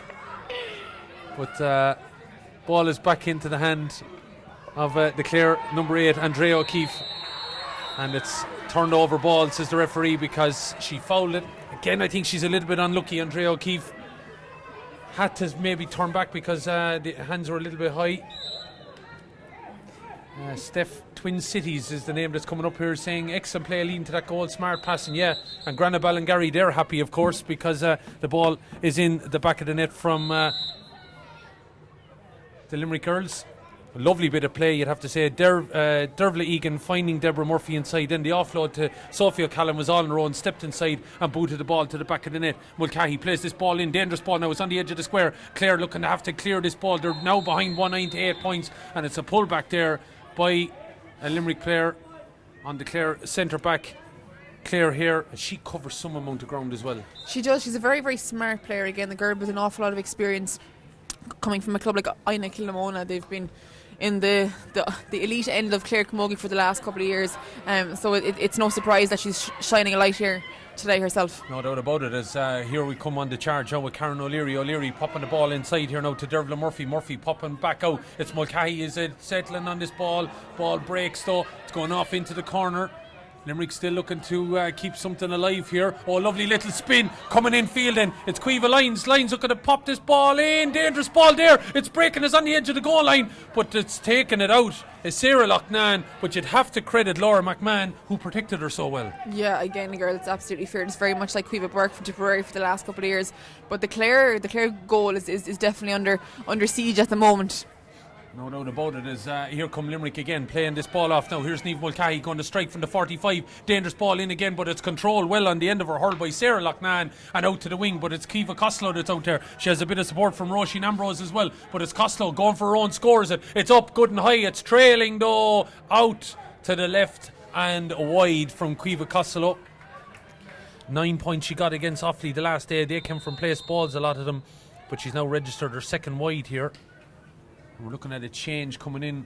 Looks like for Limerick, is it number 20 I think is on the back there. Katie Hennessy, is it? Yep, I think you're right. She's coming in from Ballyagran. She's ready to come into the action here, just waiting on the paperwork and everything for the fourth official. I think the beep went in a little bit too late for Andrew Larkin there, and he allowed the play to continue. So 198 points it is. The goal coming after 37 minutes from Sophie O'Callaghan. That could be a difference here in this game that has been tight and tough since the off. A cracking encounter and a lovely bit of play there by Rebecca DeLee. Surely she had the jersey pulled, but the referee saw nothing in that as she went to kick it clear. It's on the ground though, and out comes Carey. Who else? Getting in there, digging it out, and on the charge. Up the middle she comes, breaking inside. Three Clare players still going, holding off the attentions of the hurl, still going, Carey. And eventually she's disrupted there by Sinead Conlon. Ball trying to get in there as O'Callaghan, the goal scorer. Looking to charge out. Looked like it was a little bit illegal there on her as she charged out Clare here. But the ball has hit the deck now. And this is where normally Limerick have been winning out. Carey trying to get a swoop on it, but missed it. Ball is in there. It's Hare that knocks it out. Trying to get on that ball. Scanlon. Ball breaks, still there. Anyone could pick it up at this stage. Amy Barrett trying to get in there, but looks like it's a Limerick hand that gets down and tries to win it. Looked like there was a bit of a pullback there on the Limerick number 12, Kiva Costello, knocking it into the corner, looking for Sophie O'Callaghan, but it's Limerick that have been turned over, and it's out to Clare here, and the referee says he spotted a late challenge there, and it's going to be a free for Clare. He's just given a little bit of friendly advice to Sophie O'Callaghan about her use of her body. But that Ciara Doyle flick, I think they call it the brick flick, after the brick wall from Waterford. It was a fantastic piece of skill. Again, it's impossible to get hooked, and when you are playing in the full back line, it's obviously important that you do look at those little percentages and pass the ball directly over there to Laura McMahon, who was called back for a foul against her. Dervla Egan has getting a well earned, I would imagine, last few minutes off the field of play. She can rest up, but it was her bit of play that set up that goal for Sophie O'Callaghan. Came out of a scrum of players with the ball, got it into Deborah Murphy off to O'Callaghan, ball into the back of the net, but she's been replaced now by number 20, Katie Hennessy, as Clare come down the far end of the field now. The point score at the start of the half that got Clare in front at 8 points to 7 was trying to get that ball there, and that was of course Scanlon, but the ball has been turned over by Limerick, and they break so well and so elegantly sometimes. The ball has been played along the ground there by Roisin Ambrose, who's trying to stop Niamh Mulcahy. There was Costello flicking it on now to Mulcahy. There's very little between her and the goal. Mulcahy trying to bear down on it. She's holding off the attentions there of the Clare number 13, and that's Roisin Begley knocking the ball in. But back there, Laura McMahon, she steps out beyond O'Callaghan, goes to go simple, but the ball has maybe made it a little bit complicated. Win it back, O'Callaghan could flick it off. O'Callaghan, here it is, chance for Lyons, shot, no, ball is taken down. She's on the ground. Referee is going to award a penalty. Quiva Lyons was just about to pull the trigger, and she ended up on the deck. Limerick, any one of 3 players could have scored there. Yeah, they have had so many options, and I think maybe had she just not tried to actually catch the ball and maybe just batted into the net, it would have given Sarah Lachlan absolutely no chance to block that. But I'm sure we'll see Mulcahy take this free, and I'm doubt she'll have much doubt about where she's going to try and put it. Clare's number 18, Michelle Caulfield, who started against Offaly, is about to come in on the field of play as we wait for this penalty. And waiting to see which one of the Clare players is coming off. And it looks like number 23, so Mairead Scanlon, who came in today as well. She replaced Carol O'Leary earlier on at the start of the game. And before the off, she got the opening point here of this second half, but unfortunately for her, has been called ashore. So you're in this situation, 198 points. Tap it over the bar and you still have a 5-point lead, or do you put Clare to bed now with this opportunity? What were you thinking? I wasn't much of a free taker now myself, so I never was given this task. But I think if you weigh it up as you just have Killian, you probably are popping it over. We haven't seen a 5-point lead. It'd be quite considerable for Limerick to gain that. And we're into the last quarter of the game, so I think she probably should pop it over, but you never know. Chance here and then for Niamh Mulcahy. Steps forward, has the strikes and puts it up and over the bar. And Niamh Mulcahy now, that makes it her 7th point of the game. Clare definitely need to put the foot down on the pedal, because it has opened up a 5-point gap. As we said, they can't let it widen anymore. They really have to get up this pitch and start putting some scores on the board. The problem for them in a little bit now since the goal went in is just that their goal has been living dangerously since, because Limerick are just coming at them in waves since. Absolutely. As we said in the first half, the running off the ball, it's just now paying dividends for them, and Clare just can't keep up. Lovely bit of play over on the far side by Limerick again, but there is Sarah Carey. Look at that, how is she able to get out of that little tangle and get this ball off now, taking it lovely Karen O'Leary on the end of the hurl into the goal scorer O'Callaghan, settling on the ball O'Callaghan and driving it in and over the bar. There all of a sudden is a 6-point lead. Sophie O'Callaghan has really come into this game. Yeah, absolutely. And again, Sarah Carey was on the back of that one there. She's been an absolute leader there from centre back, really playing that role quite well. Maybe again passing it off to the girl in the better position rather than going for her own score. But look, it ended up with a point to the board. Yeah, ended up with a point on the board, and all of a sudden that full forward line is not so much there as Mulcahy comes forward straight in from the puck out over the bar, and all of a sudden Clare heads, you're just looking at the body language, heads starting to drop here, Lauren. Yeah, they're definitely going to start, I think, recruiting their sports psychologists down there as part of their backroom staff. This is, I think, when it's about trying to get the mind right. You're looking on the board and it is 7 points. It is just maybe 3 pucks of a ball if you want to put it in that kind of terms, but it's just about trying to actually stem the tide and flip the momentum. Yeah, so that lovely point there from Niamh Mulcahy. 112 to 8 points, then 46 minutes gone, and all of a sudden this game opening up here, and the free coming in from Clare for Clare now. Andrew Larkin is the man, as he's awarded a free. And it's, would you believe it, Lauren, since the goal, it's the first time I think Clare have been down that end of the field, and that is all of nearly 10 minutes ago. Absolutely, yeah, the ball really hasn't passed maybe definitely the 65 here down into the Clare end of the pitch, and Clare did get the opening score from play, but we haven't seen them go next or near that part of the pitch since. So this is a huge opportunity for Amy Keating to right a few wrongs. Amy Keating, though, would you believe it, has missed it, and she was so clinical in that first half. She had 6 points, and you know, she had, you see, the problem is for the last 15-16 minutes she's probably got cold hands blowing, trying to get focus there again, you know. There's an awful lot of individual management going on here, I think. Well, how do you tackle the cold? And it definitely has gotten an awful lot colder. It's probably gotten a little bit foggy as well, from what we can see up here. So yeah, just trying to keep yourself warm, keep yourself moving when you don't have that possession. So Limerick, though, as you said, hadn't allowed it beyond their halfway line as such, and turning it there for 10 minutes is breaking forward. Here's a strong player, Emer Kelly, trying to give this ball off now. Clare looking to get inside. Lafferty looking to maybe offload it back again to Kelly, but it's going to be taken out here by the Limerick defence, and they're there in numbers, but they've lost it. And Clare look like have they won it back. Is Amy Keating in there trying to win that ball back? Kelly is in there. Also, ball is on the deck, but it's been won up. Here's Kelly now looking to spin away and shot. Emer Kelly has pulled it to the left and wide, and there's 2 quick wides now. Yeah, 2 scores that would have been very, very important again in terms of flipping the momentum. And I think we have an injury here to Emer Kelly now as well. I know she did have to come off in the last match, and she did come on for the last couple of minutes of that game when Offaly did take the lead. So it's important. I think Clare are down a couple of girls, as we mentioned before, the likes of Maura McGrath, Chloe Morey, Orla Duggan, Carol O'Leary. Like, they're 4 names that would absolutely be on the starting team were they available. So yeah, hopefully now they don't miss their centre forward Emer Kelly.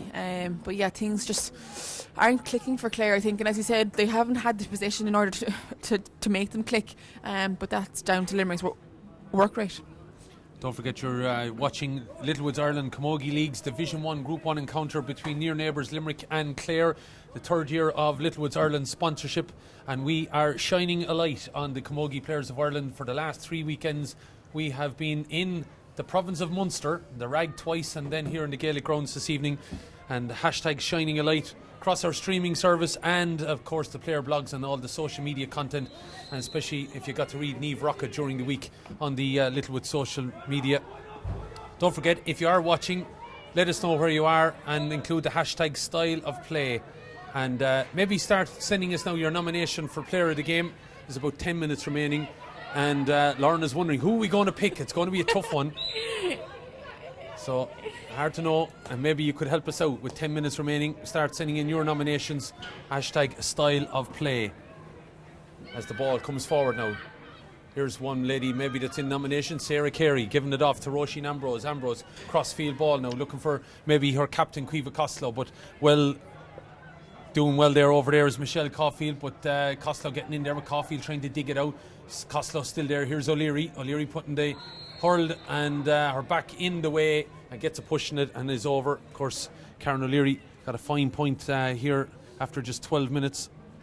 But Limerick, it's their spread of scores.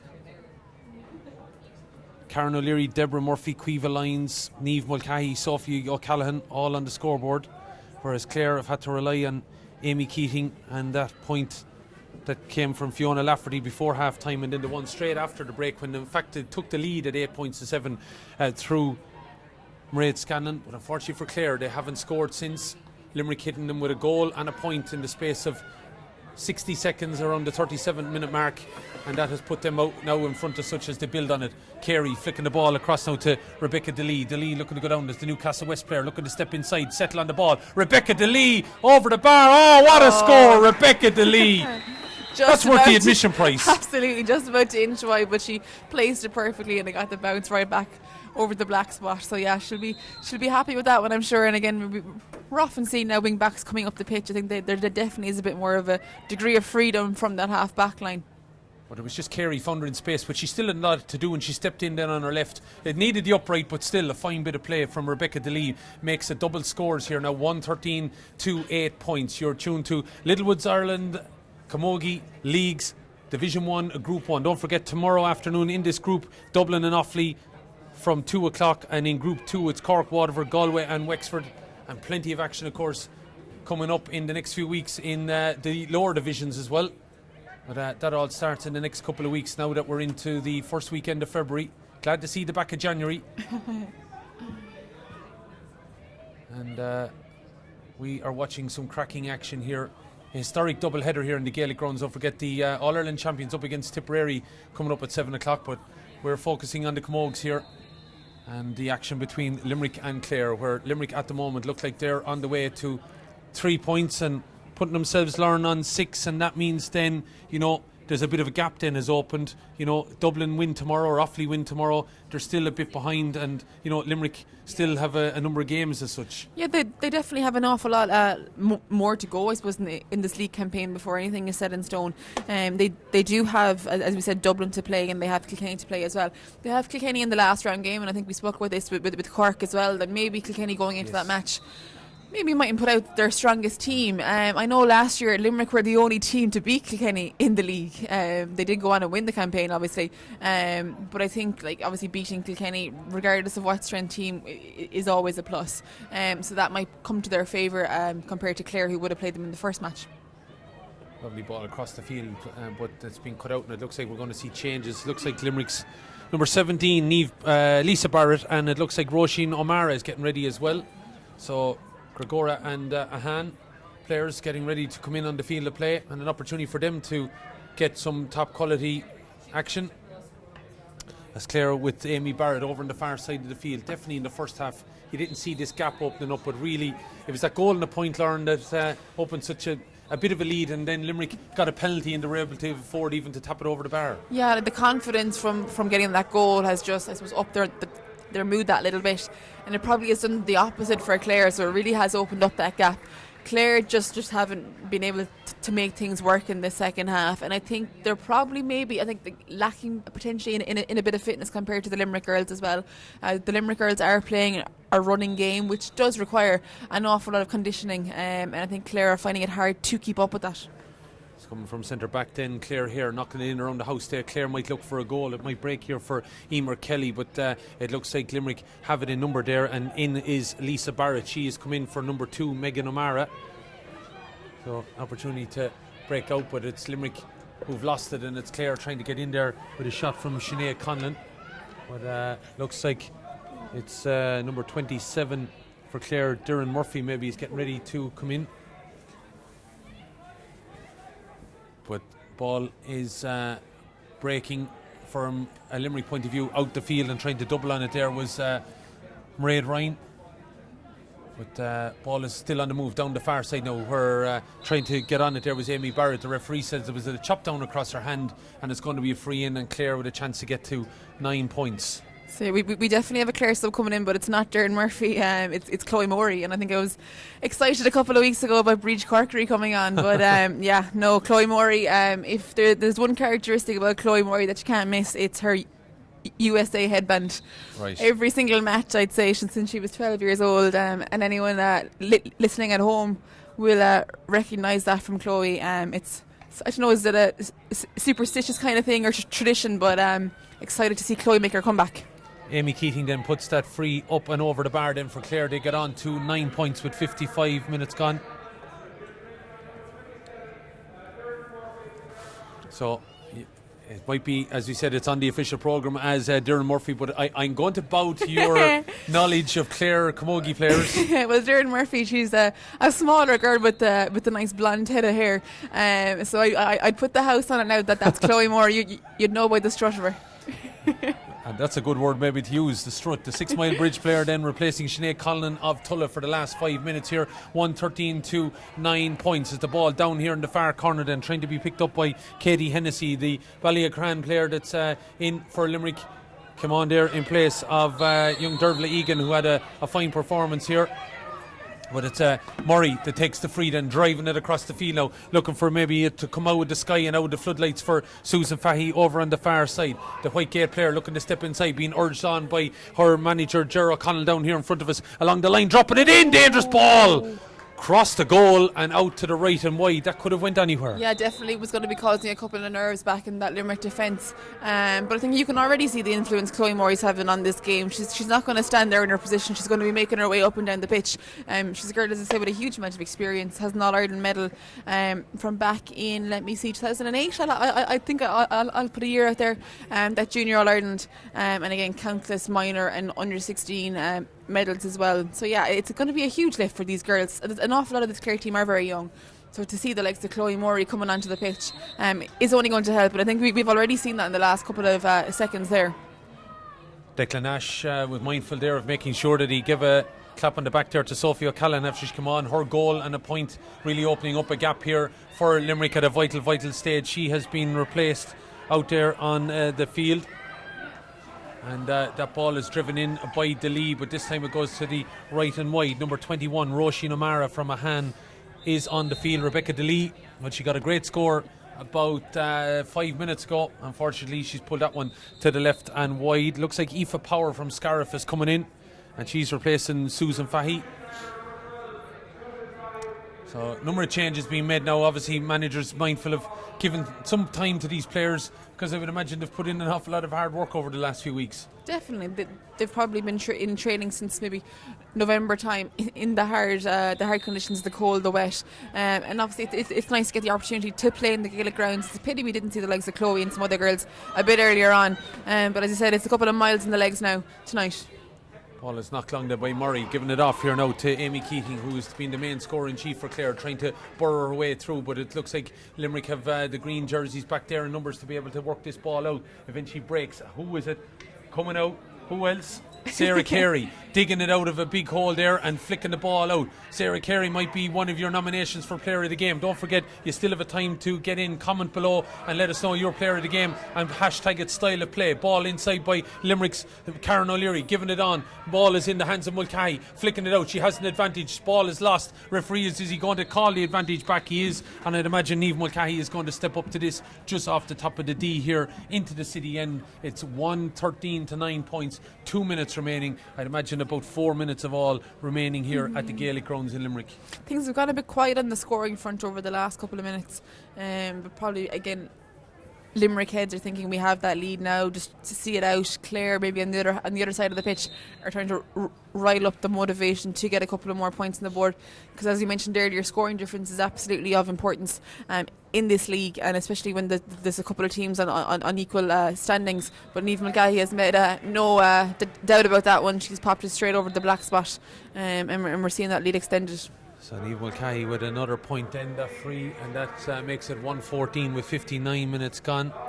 So we're looking at Laura Stack from Milford coming on, and she's replacing the aforementioned Niamh Mulcahy. So that was the swap at the start of the game. Niamh Mulcahy replacing Laura Stack. Laura had played against Offaly, started at number 15, but when you have someone like Niamh Mulcahy, and now she has notched up 9 points in this game and a couple of wides as well, it's been a fair return from the stalwart of Niamh Mulcahy.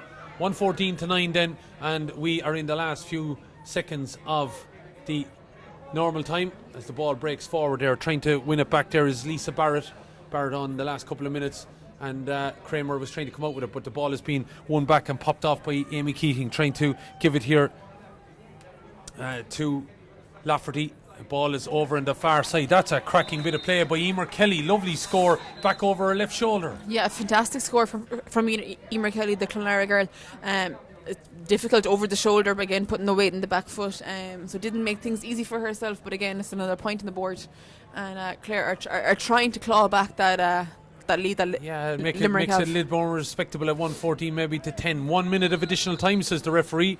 I would have thought with a few stoppages and everything, a little bit of substitutions, but only going to be 1 minute played, and we're already 15 seconds into that. Murray gets up and knocks a ball down, then trying to get on it there and win it is Roisin Begley. There's a green jersey, Rebecca Dunlea is in there though, winning it, burning out is O'Leary went to show and go. Ball is on the end of the hurl now, coming up along the field here in front of the Mackey stand, looking to flick it inside, but it's cut out there by the Clare back, Ciara Doyle looking to step out, giving it off here now. Ball going to be delivered along by Clare here, cross field, ball is underneath though, trying to pick it up and win it there is Sarah Carey looking to step out, popping the pass over here to Rebecca Dunlea. They linked up earlier for a lovely score for Dunlea, diagonal ball, dangerous ball in around the house, ball comes off the helmet there of the Clare number 7, that was Ciara Grogan, back to her full back McMahon, and Laura McMahon is able to step out and give it off there again to Grogan up along the wing. We're gone over now the 1 minute of time, but Andrea Larkin is continuing to play because Clare are on the attack, crossing into the halfway line. Ball is delivered long here now by Andrea O'Keefe inside, but the ball has been won by Sarah Carey. Andrea Larkin has seen enough, and it is full time. Limerick 1-14, Clare 10 points. Lauren, a cracking encounter here. Yeah, it probably didn't live up to maybe the ding dong battle that we'd liked, and I know we said at the start that there's never more than a few points between these teams, but it is early days, and I'm sure were these two teams to meet again later in the championship, it probably would be that little closer when both teams are at full strength, but full credit to Limerick. They just beat what was in front of them, and I'm sure they'll be going home happy tonight. They'll probably be sitting on for the second match, but yeah, a brilliant performance in the second half from Declan Nash's charges. Yeah, brilliant it has been indeed. So We're going to make our way down to the sideline. We'll hopefully hear from both managers as well. But for the moment, rejoin us in a couple of minutes when we're hearing from both teams. Lorna and myself down on the sideline, but here at at full time in this Littlewoods Ireland Camogie Leagues Division 1 Group 1 encounter. It has finished up Limerick 1-14, Clare 10 points. Rejoin us shortly.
Welcome back here to our coverage of the Littlewoods Ireland National Camogie League in this round 3 Group 1 clash between Limerick and Clare. Limerick have won out 114 to 10 points.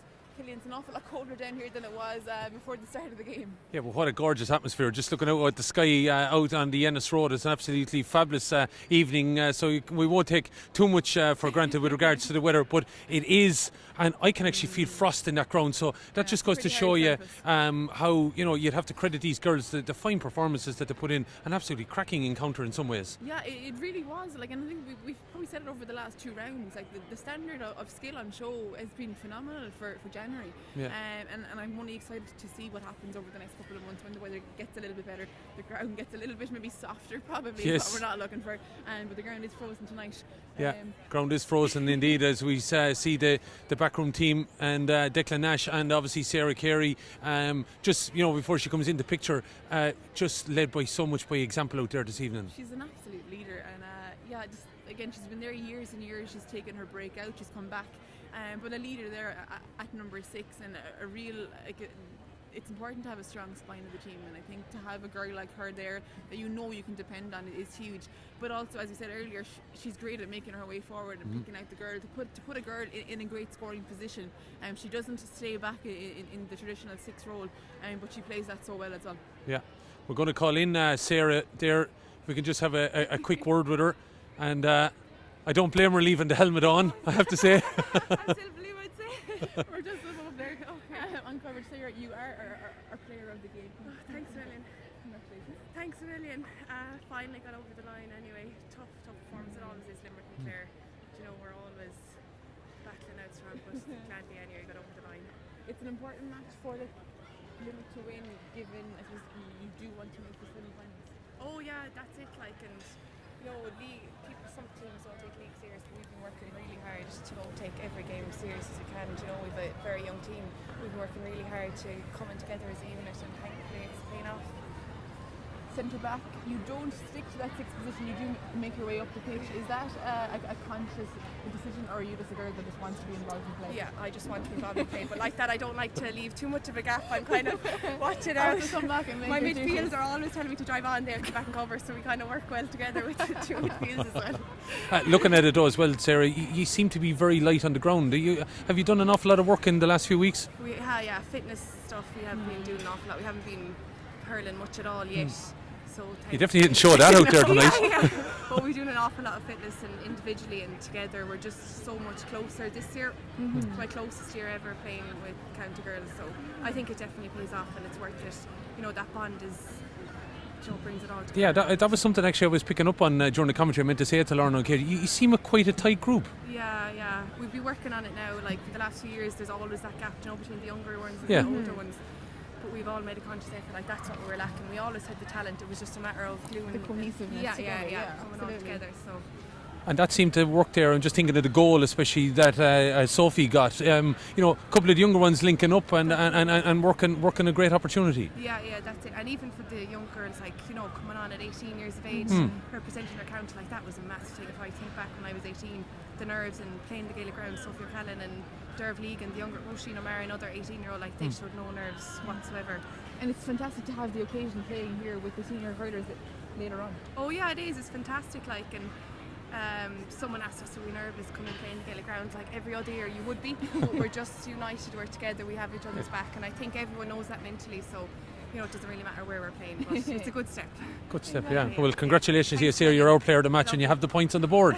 Thanks indeed for joining us. We see the two managers over here. They're having a right little conversation. We're going to bring in Declan Nash, though, I think, to have a quick word with Lauren. Yeah.